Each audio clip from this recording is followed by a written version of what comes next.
Da dove sono venuto? Dove mi hai preso? Domandava il bambino alla sua mamma.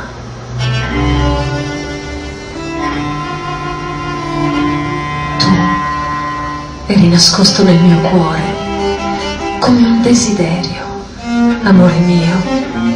Tu eri nelle bambole dei miei giochi infantili e quando io tutte le mattine creavo con l'argilla l'immagine di mio Dio, plasmavo e riplasmavo anche la tua.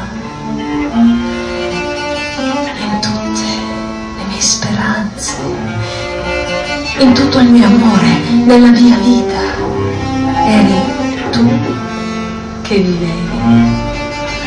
Quando osservo il tuo viso, il mistero mi vince e mi sommerge. Tu che appartieni a tutto, sei diventato mio.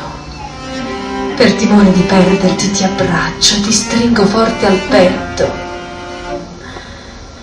Quale magia ha catturato il tesoro del mondo in queste mie deboli braccia.